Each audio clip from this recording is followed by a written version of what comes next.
As próximas duas ferramentas, elas vão abordar de maneira mais prática como, mesmo consumindo eventualmente algum alimento que tenha um valor glicêmico maior, ainda assim como que eu posso manter os picos de glicose baixos, ou seja, quanto menor o pico de glicose, menor é a minha produção de insulina.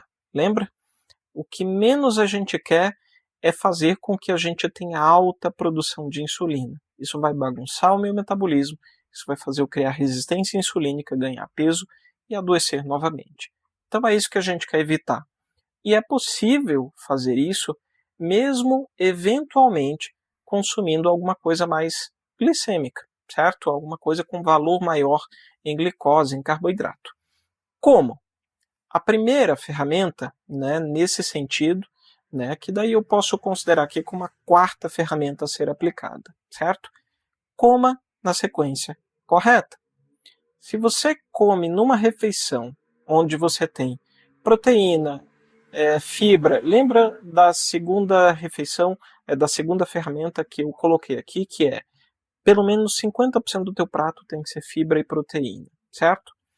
Só que, ainda assim, quando você consome tudo junto e misturado, como por exemplo, sei lá, um yakisoba, pode ser que o seu yakisoba tenha ali 50% de fibra e proteína em 50% do seu prato e os outros 50% seja massa, Ainda assim, se você come tudo junto, misturado, o teu pico glicêmico vai ser maior do que se você colocar primeiro essa sequência que eu vou te falar, que é, primeiro coma a fibra, as fontes de fibra.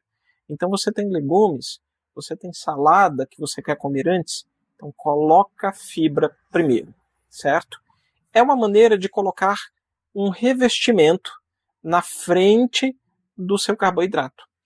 Então mesmo quando você vai consumir alguma coisa mais glicêmica, quanto mais macronutrientes, como fibra, como proteína, e depois gordura, você colocar na frente, menor será o seu pico glicêmico. Sendo menor o pico glicêmico, isso faz com que a gente produza menos insulina. Quando a gente come o carboidrato primeiro, vai fazer com que a gente tenha um pico de glicose muito alto, a produção de insulina também vai ser exagerada, e 1h30 a 2 horas depois, haverá uma queda dessa glicose, justamente por causa da produção alta de insulina. Quando ocorre essa queda, 1h30 depois, é quando a gente se sente com fissuras alimentares, os famosos cravings, que é basicamente fome, vontade de comer coisas altamente calóricas, certo? Também ocorre uma diminuição da concentração, eu posso ter um pouco mais de sonolência. É como se fosse uma hipoglicemia.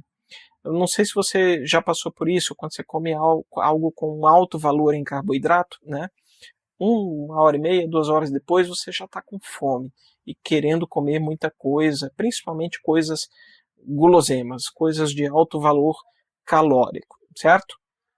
E é justamente por causa dessa curva glicêmica. Por isso, uma maneira muito prática de a gente evitar ela é justamente colocando roupas, revestindo o seu carboidrato, para que ele tenha uma absorção mais lenta e mais duradoura, certo? Quando a gente vê isso num gráfico, se o pico de glicose foi muito alto e rápido, então ele faz essa curva, assim, um V, Então ele sobe rapidamente, bem vertiginosamente, e cai também muito rapidamente, certo?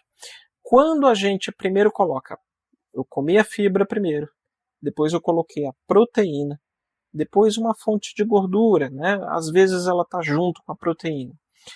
E depois, por último, sempre por último, eu deixo a fonte de carboidrato, seja ela o arroz, seja ela a batata, seja ela uma massa, um macarrão, enfim, mas eu deixei por último. E então, o pico de glicose, ela vai fazer como se fosse uma curva, certo? Ele sobe bem devagar, é muito mais duradoura e termina o pico dela quando volta para o basal da glicose também com muito mais tempo, Então, ao invés de durar 1h30, ela vai durar ali essa curva é em torno de 4, 5 horas muitas vezes, que é quando a gente já chega ali na próxima refeição. É por isso que quando a gente faz essa estratégia, raramente a gente chega nas refeições principais com muita fome, com aquela necessidade de comer, com a sensação de estômago vazio. Não.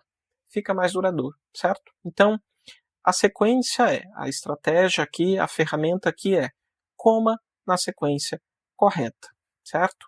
Você pode consumir a mesma refeição. Se tiver o carboidrato primeiro, o pico glicêmico vai ser maior. Se o carboidrato ficar por último, o pico glicêmico vai ser menor. Revisando, primeiro a fonte de fibra, depois a fonte de proteína, depois a fonte de gordura. Às vezes você não tem como deixar tudo bem separado assim, certo? E por último, deixa o carboidrato. É claro, né? Quando chega no carboidrato, você pode deixar um pouco de mistura ali, porque nem sempre não é, enfim, comer arroz puro, né, não tem tanta graça, né? Normalmente a gente quer comer alguma coisa misturada junto. Não tem problema. Apenas respeite essa sequência. Se possível, adicione uma bela de uma salada antes, ou se tiver muito frio, você coloca ali uma quantidade de legumes refogados ou de legumes a vapor, né, brócolis, couve-flor, folhas de maneira geral, né, para que você tenha o acesso a fibras em primeira instância. Percebe que tudo que eu estou fazendo aqui está de maneiras diferentes falando a mesma coisa. É assim também quando a gente fala 50% do teu prato seja com proteína e fibras, né?